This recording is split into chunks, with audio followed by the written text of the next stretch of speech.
Seja bem-vindo e bem-vinda ao Clube do Livro, seu programa de recomendação literária.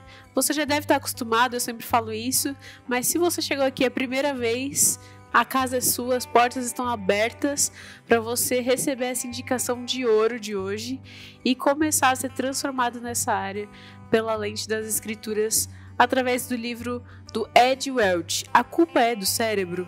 É esse o livro de hoje. Você já parou para pensar nisso? Nos diversos problemas que nós vemos na repercussão da mídia, nas pessoas à nossa volta, os problemas cerebrais. Será que realmente a culpa é do cérebro? Então essa pergunta já fica aí para você refletir. Responde aqui no chat, nos comentários. E hoje, muito especial. Hoje, sempre eu trago aqui não um leitor ou até um autor, como vocês viram. E hoje eu trouxe um tradutor. É o Clube do Livro atingindo a sua escala máxima com o doutor Aldo. Tudo bem, doutor? Tudo bem, Letícia. Seja bem-vindo, é um prazer ter o doutor aqui. Sempre está aqui no Diário de Eva, né? Já está em casa. Pois é, já estou em casa aqui. Já conhece a gente. Normal. Doutor Aldo, ele é médico, cardiologista. Eu sempre chamo ele de pastor, porque ele é pastor, gente. Desculpa se você não sabe lidar com isso. Mas ele é pastor pra gente, né, que considera isso cuidado pessoal, né?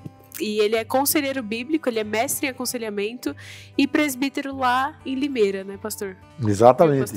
Pastor. Perfeito. Essa é a apresentação dele. Ele é casado com a Ivete, que tá aqui também com a gente. Só que no backstage a Ivete não gosta muito de aparecer, mas um dia a gente alcança aqui ela pra falar no Clube do Livro. Ou no Diário de Eva. Então fica aí o convite pra Ivete. Doutor, esse livro é sensacional, né? Eu já quero que o senhor fale um pouquinho sobre o que esse livro fala. Esse livro aqui, eu vou dizer para você que ele é uma espécie de um divisor de águas, né? Porque ele foi escrito na década de 90, lá em 96, mais ou menos, que foi publicado a primeira vez nos Estados Unidos.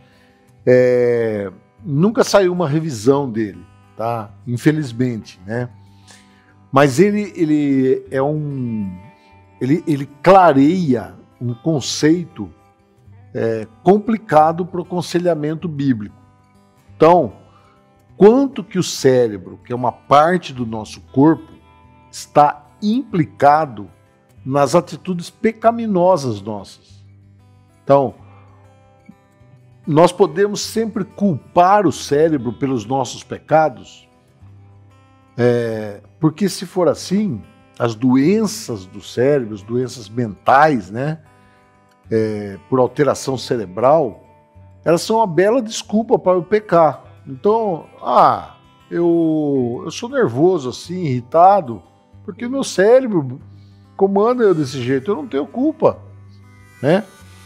Então, esse livro, ele consegue fazer uma separação muito clara das coisas, de uma forma bem didática e muito fácil de ler, é um livro fácil de ler. Uhum.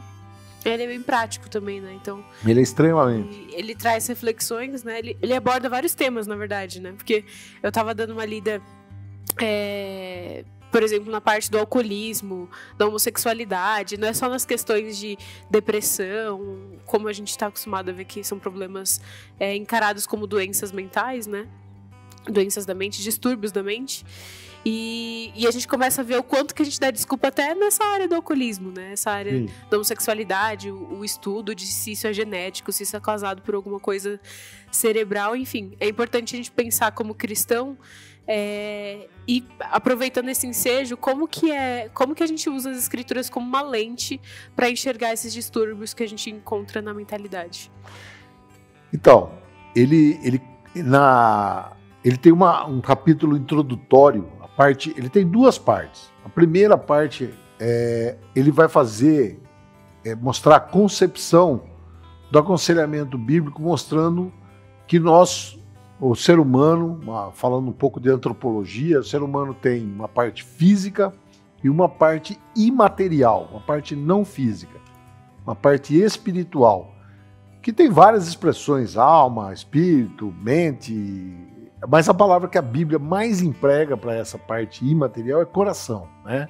A Bíblia tem mais ou menos 960, quase 1000 vezes essa expressão coração, para fazer referência a essa parte imaterial nossa, né? E ele faz considerações a respeito dessas duas partes.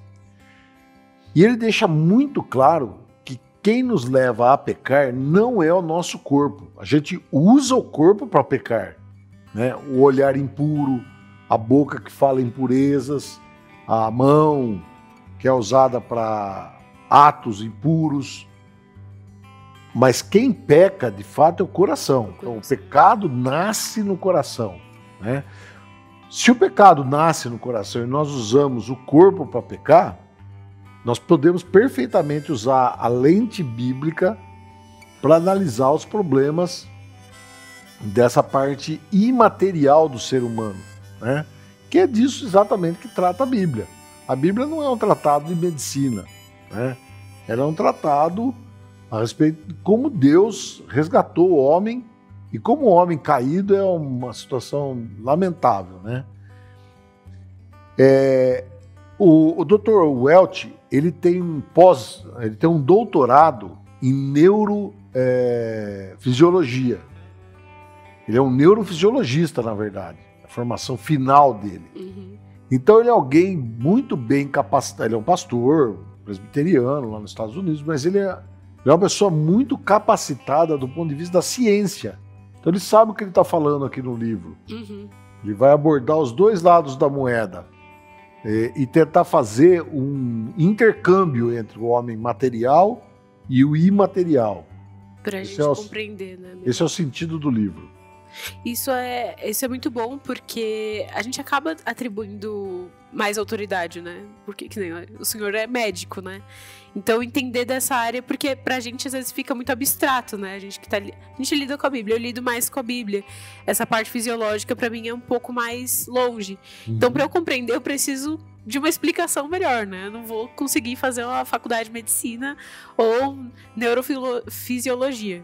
Mas estar ao lado de homens capacitados que vão buscar nas escrituras a verdadeira posição que o cristão tem que ter é importante, né? Então, não sair de casa, sinta-se privilegiado, porque a gente tem informações aqui privilegiadas também. São argumentos pautados no que realmente tem a maior autoridade, que são as escrituras, né? Doutor, tem coisas que o Ed Welch trata que ele fala que a culpa não é do cérebro. E aí, eu queria que o senhor abordasse um pouco melhor essas questões de, tipo, o que não é culpa do cérebro, que a gente costuma colocar a culpa nele, tipo, pontos específicos. Exato. Então, como eu disse, o livro é dividido em duas partes. A primeira parte, essa introdução, onde ele faz todo esse arrazoado. Na segunda parte, ele dividiu em 3 pontos de vista. Quando o cérebro é o culpado, ele está implicado diretamente no comportamento. A participação do cérebro naquele padrão comportamental é fundamental. E aí ele dá como exemplo a doença de Alzheimer e as pessoas que sofrem traumatismo crânioencefálico. Então, o adolescente tem uma moto, entrou com ela no poste, ficou em coma lá 2, 3 meses.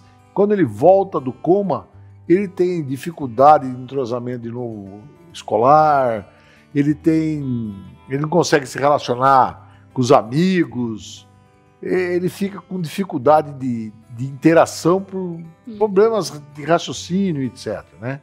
Então, nessas duas situações, o cérebro está implicado, ou seja, as condutas, as ações que as pessoas tomam, que elas falam, brota de um cérebro lesado, né, por uma doença neurológica.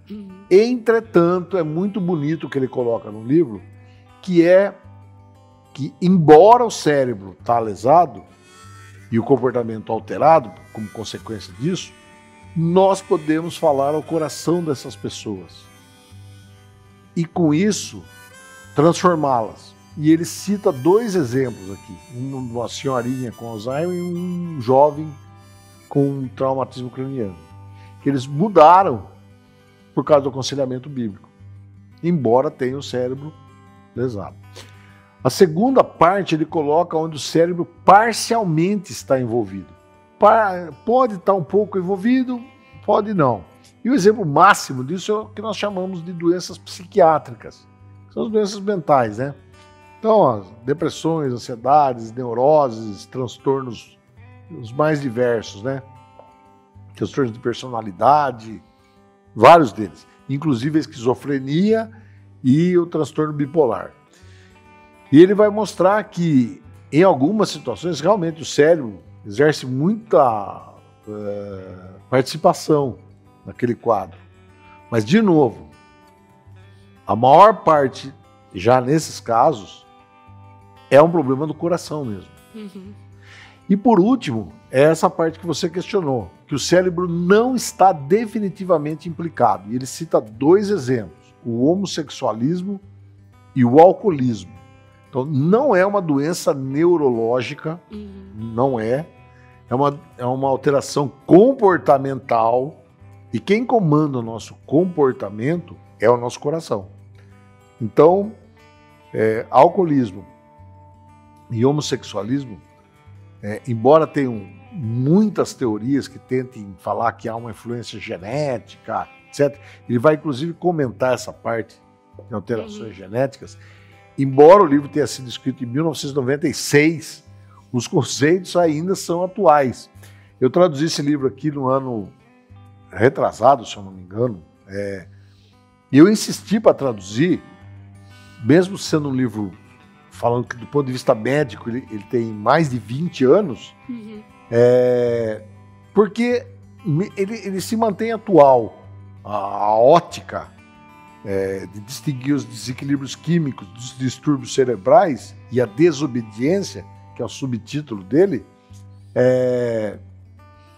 isso é uma realidade ainda nos dias de hoje.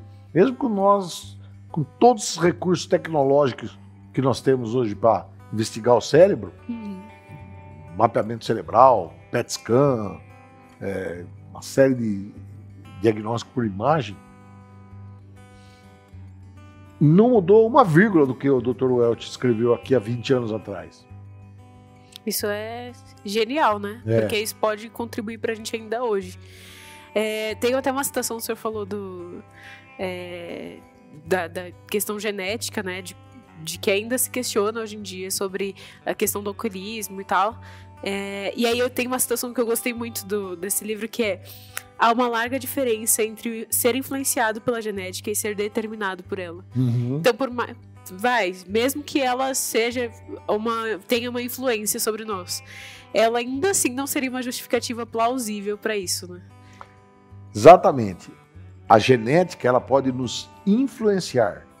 As circunstâncias também podem nos influenciar. Por exemplo, você nasceu num lar onde muita violência, muita coisa errada, né?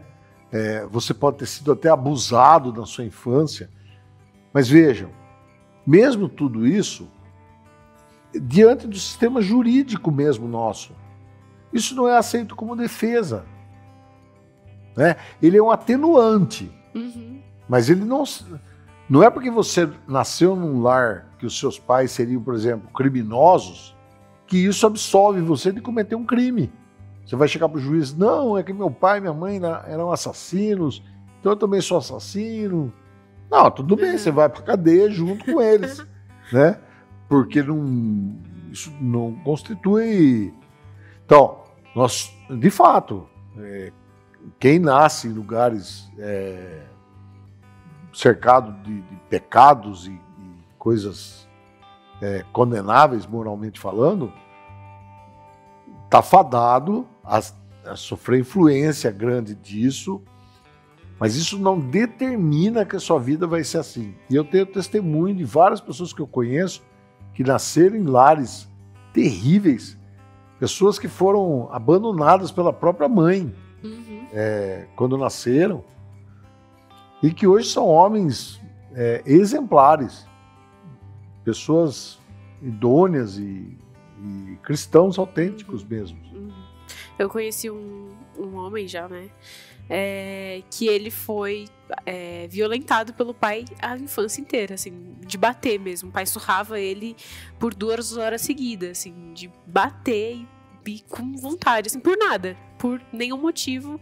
Ele simplesmente estava brincando, o pai dele ficava com raiva do vento e batia nele. E hoje, ele não foi determinante na vida dele, por mais que ele tivesse influência dentro da casa dele a viver as consequências desse pecado. Hoje ele é um maravilhoso pai. Ele não levou em consideração que foi um trauma que ele viveu, esses traumas, esses medos que ele teve de infância de ter medo de andar dentro de casa, mas ele não levou isso em consideração a ponto de justificar os atos posteriores, né? Foi bom porque ele aprendeu o quanto é ruim. Exato. Ter um pai que é ruim. Uhum. Né? Ele sabe quanto é ruim. Uhum. E ele viu que não é bom. A gente deveria pensar mais assim, né? De olhar as coisas negativas e não passar. É que cada caso é um caso, a gente estuda isso muito em aconselhamento, de ver os detalhes, né? Uhum. De como isso faz diferença, de como que as escrituras nos ajudam nesse... E o livro, então, ele é o fundamento para nós garantirmos para essas pessoas, não, o seu cérebro, ele influencia você, mas ele não determina a sua identidade. Uhum. A nossa identidade em Cristo, a identidade espiritual, né? E o contrário disso também é interessantíssimo, né? Que aí teria até um outro livro para a gente até um dia discutir aqui, que se chama Prescrições e Descrições, onde a gente vai ver que você é influenciado pelo seu cérebro, não determina os padrões que você tem e que você pode exibir comportamentos anômalos quando surgem doenças físicas. Então, por exemplo, pessoas que eram pessoas boas na igreja, tudo, de repente surge uma doença lá, uma artrose, que incapacita a pessoa, dói pra caramba, e aí ela começa a ficar amarga, murmurante. Puxa, da onde veio isso? A pessoa não era assim. Então, ela está revelando uma face agora dela, que ela não está sustentando essa pressão da doença que ela está servindo. Então, não é a doença que levou ela a ficar mais murmuradora. Uhum. Ela era, só que ela se controlava, revelou, né? Apenas revelou. Uhum. Né? Ela já era assim. Né? E a gente pode dar glória a Deus quando acontece algo ruim, né? Com a gente, uma doença. E a gente começa a conhecer melhor o nosso coração, né? Exato. Isso é uma oportunidade da gente conhecer a nossa real volição, nossos desejos, o que o nosso coração realmente quer, né? Acho que é o que falta muito na nossa vida quando uma doença nos aflige, né? Eu lembro de uma vez que eu quebrei o pé e aí eu fiquei, 2 meses sem andar, sem sair de casa direito. E eu chorava em casa, eu me sentia muito mal, eu chorava, eu falava assim, não consigo fazer nada, eu me sinto mais inútil, eu não tenho serventia nenhuma. E aí, conforme o tempo foi passando, eu comecei a analisar, eu falei, nossa, mas eu comecei a me tornar uma pessoa muito murmuradora, porque na verdade, o que eu queria era me sentir útil para mim mesma.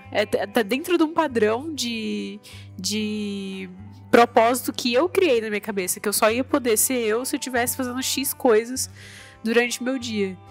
E o quanto eu poderia ter aproveitado esse tempo para crescer espiritualmente, para ler mais, para estudar mais, para ligar para as pessoas, para perguntar se as pessoas estão bem, já que eu estava em casa, né?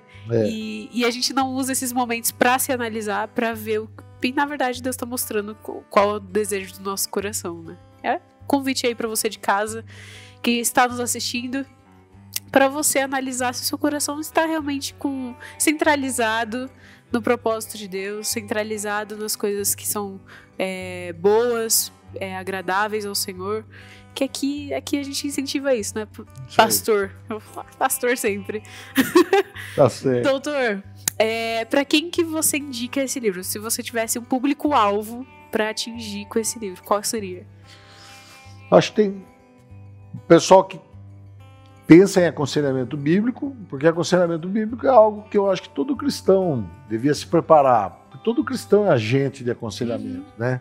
Então, de uma forma geral. Mas eu indicaria especialmente aquelas pessoas que ficam em dúvida com essa questão de quanto a parte do cérebro, da mente ligada ao cérebro, interfere na vida cotidiana das pessoas. Então, o livro ele delimita bem as coisas, de uma maneira bem didática, né? Então, acho que seria mais esse público aí. Boa. E perfeito.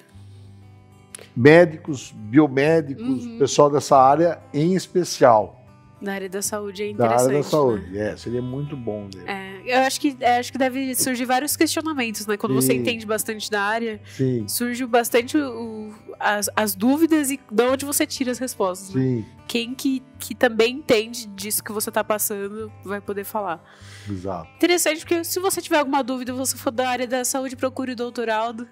Você faz a propaganda. O Dr. Aldo tá sempre aqui no Diário de Eva. Sempre. Busca aí todo mês, gente. Todo mês a gente já contratou ele da IPPTV.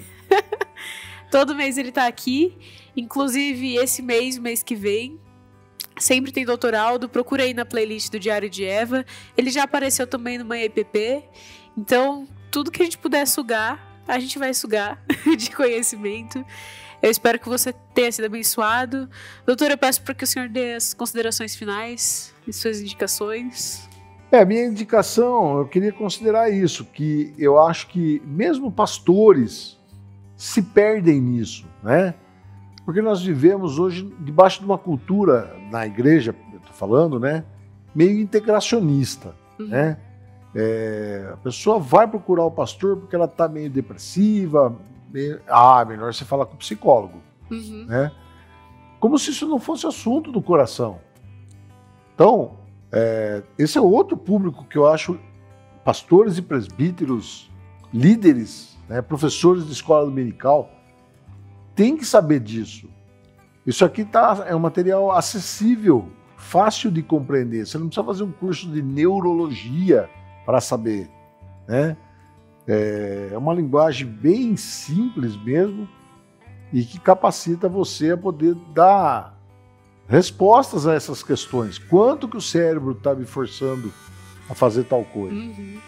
Isso é bom porque incentiva você a buscar mais também, né? Exatamente. E o quão benéfico é quando você consegue ajudar uma pessoa. Imagina, isso a gente tem a oportunidade de viver no aconselhamento. Eu acho que é a parte que me traz muita satisfação no Senhor, é ver pessoas sendo transformadas pelas Escrituras, de afirmar que as Escrituras têm o poder de falar de coisas que a gente está vivendo hoje na nossa rotina e transformar. Então, acabar as sessões, você ouvir do aconselhado que Deus transformou a vida dele, que o que nenhuma outra pessoa, o que nenhuma outra parte da ciência conseguiu afirmar e conseguiu resolver, o Senhor transformou.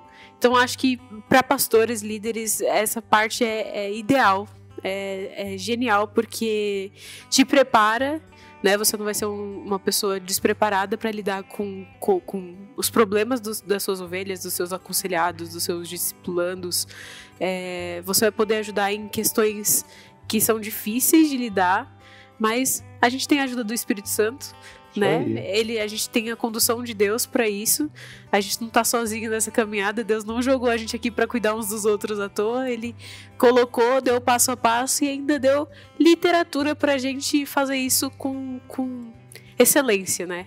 Fazer que nem o apóstolo Paulo falou para Timóteo: cumpre cabalmente teu ministério. Então, cumprir cabalmente o nosso ministério como cristãos, de estudar, de buscar e de ter a ajuda de Deus para ajudar as outras pessoas e ser instrumentos nas mãos do Redentor. Se você não viu esse Clube do Livro, é de outro livro que é do Paul Tripp. Só tem livro de aconselhamento aqui. Mas Corre aí no Clube do Livro, tem bastante indicação boa. Se você gostou dessa dica, quer mais livros sobre a área da saúde, essas coisas, aconselhamento bíblico, comenta aqui qualquer livro que você quiser, cristão, a gente pode comentar aqui. Quer o Doutor Aldo também, coloca aí hashtag Doutor Aldo de volta. Faz aí a sua interatividade com a gente adora ver os comentários de vocês. Muito obrigado pela sua participação, você é muito importante nesse Clube do Livro, porque Clube do Livro não se faz com uma pessoa só, se faz com várias. Obrigado, doutor, é um prazer ter o senhor aqui. Tamo junto. A gente é família, já chamei de família, família aqui todo mundo. Um abraço pra você de casa, abraço doutor Aldo, a gente te espera mais vezes. Até. Tchau, tchau. Tchau.